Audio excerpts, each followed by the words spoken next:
Hello everyone and welcome to Retail Archaeology. Today we're going to take a second look at the Sears liquidation sale at Metrocenter Mall in Phoenix, Arizona. Now, the last time we were here, the basement floor was closed off, but as you can see, the basement, or as I like to call it, the Fixtures Dungeon, is now open.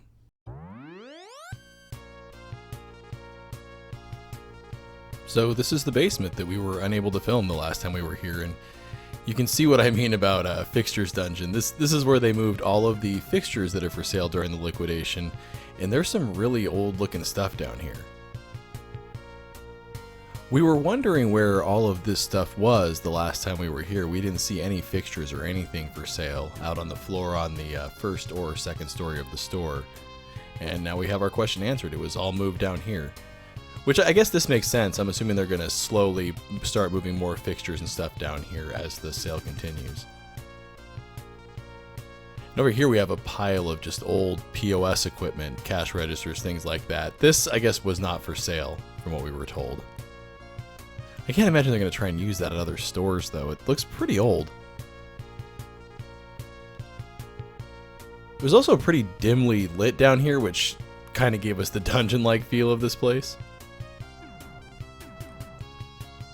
And here's a really old CRT television that we were surprised to find here. This is a Sony, and I was actually really tempted to buy that, but I didn't feel like trying to haul it up back upstairs. And that is a really dirty twin mattress. I'm surprised they were even trying to sell that. There weren't nearly as many people down here looking at the fixtures as there were people looking at the clearance stuff that was up on the other top two floors. It's amazing how many empty fixtures they had down here already.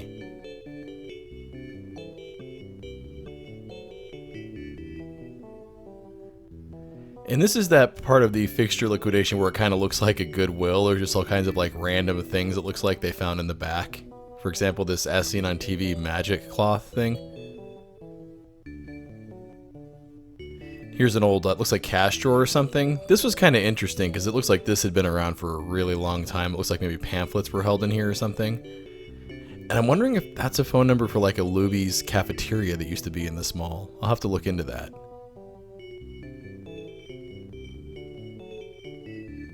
Really though, this just looks like shelves at Goodwill with all the random office supplies and signage and stuff. That lease sign's kind of cool. Only $3. I don't know what I would do with that though. But see, randomly there's some billiards balls down here. If you watch some of my thrifting videos, you'll see what I mean. This just looks very similar.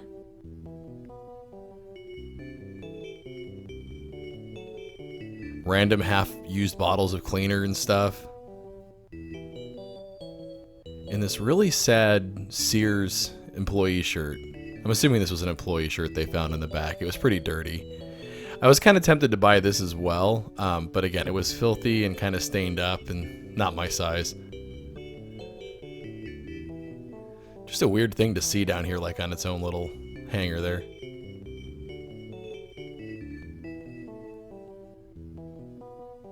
I wonder what the story was with this desk. That's a very secure desk.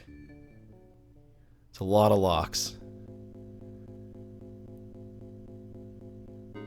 I wonder too if all of these desks really came from the store or if this is just stuff that was brought in by the liquidation company. Because if it's stuff that was brought in from the liquidation company, that's kind of sad really. These are some really beat up desks. I would imagine the stuff would just end up at Goodwill at some point instead of moving it around.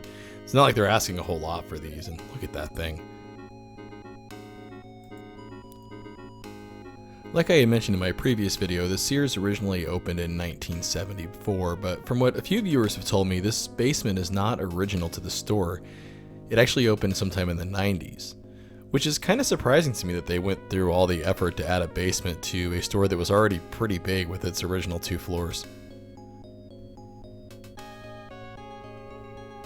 This was weird to see, just a pile of random bricks. It's weird. I didn't think they sold bricks at Sears.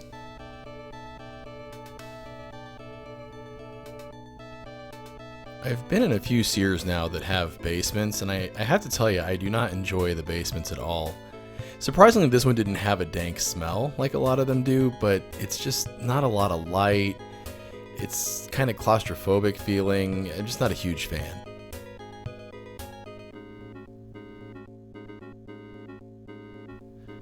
Now I can see why they had the basement closed off for several months before they announced the store was closing, though. There's all this unfinished drywall and stuff. It just doesn't look very appealing.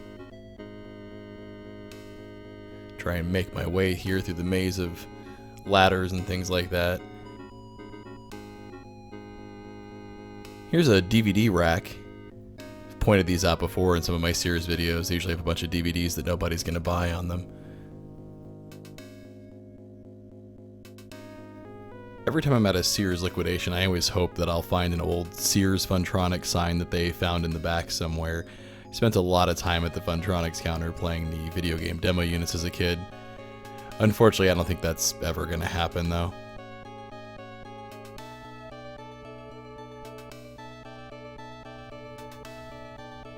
It's just a graveyard of shelves and fixtures and display units and stuff. Here's another very old, beat-up kind of desk. I wonder where that was at in the store with the AAA stickers on it and stuff.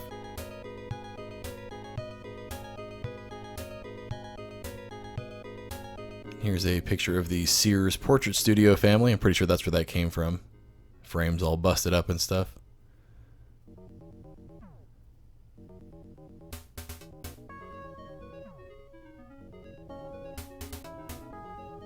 Very devoid of people, though. And here, this was weird, just a bunch of random memory foam pillows. I'm assuming these were like on the display mattresses and stuff like that.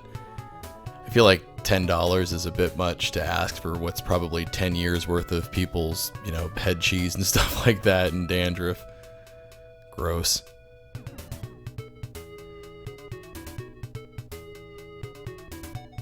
Apparently I wasn't the only one that didn't find these very appealing.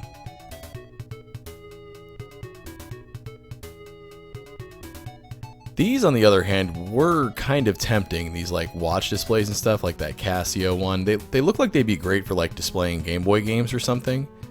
And they were all pretty reasonably priced, except for this Disney one. Of course, anything with a Disney logo is going to be twice as much as anything else.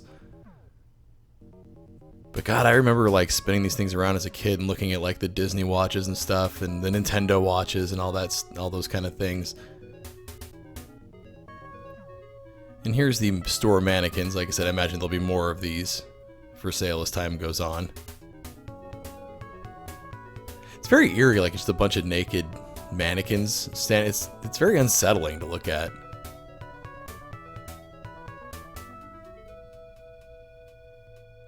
If you see any fixtures in this video that you like, there's probably a good chance they're still there because, like you can see here, there's just not a lot of people browsing them. Good amount of people upstairs, but nobody down here. And there's only going to become more empty fixtures as things clear out more and more upstairs. I'm really hoping some of those security monitors that we saw in the first video come up for sale down here. If they do, I'll probably come back and buy one. I don't think anybody's going to be finding anything at that center anymore, unfortunately.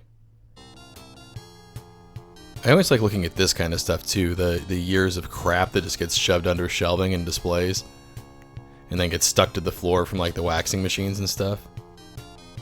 Some retail history right there.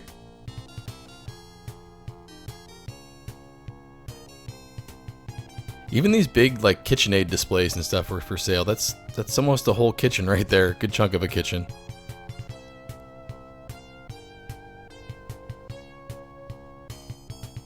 And then another display shelf graveyard. This looks like stuff that was like sunglasses and things like that, belts, little odds and ends.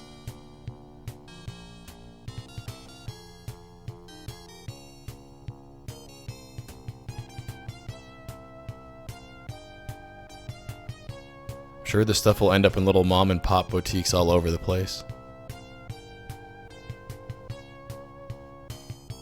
This empty corner back here might have been the brightest corner in the dungeon. I mean, basement.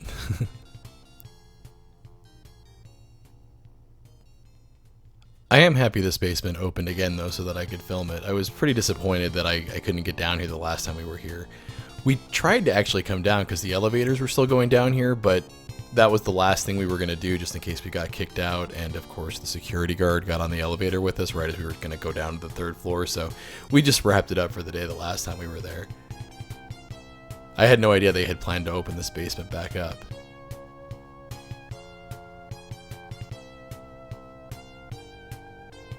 Unfortunately, these retail graveyards like this are becoming more and more of a common sight.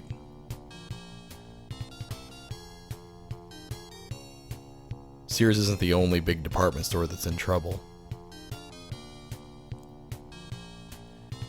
And here's some of the store's Christmas decorations. I've seen a lot of this same stuff at other Sears liquidation sales, especially these Christmas balls here.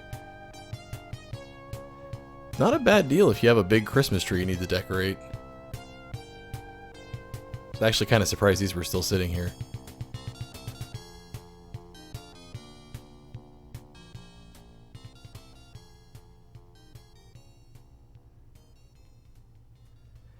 And here's an old planogram that I found in the back. Hopefully I've said that right. I had a lot of people tell me about those in my Toys R Us video. It's interesting to see that Sears Holding logo, though it's not one that you see very often anymore. These, I believe, are Craftsman tool shelves, and I think that's what was down here originally, was like the Craftsman tools and hardware department.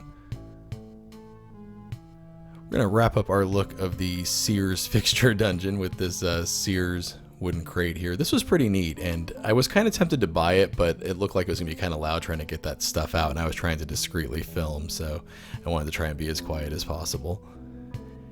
I hope you've enjoyed this second look at the Sears at Metrocenter Mall. Thanks for watching.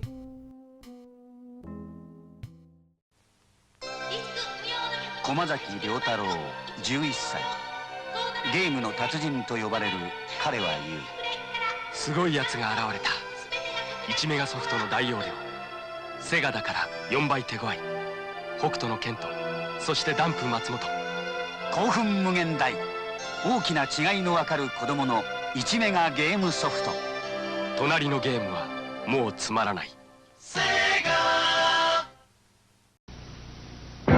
ハイテクが新しい映像を作ったスピードがスリルに変わるハングオンバイクハンドルでライディング感覚だセガマーク3新発売セガ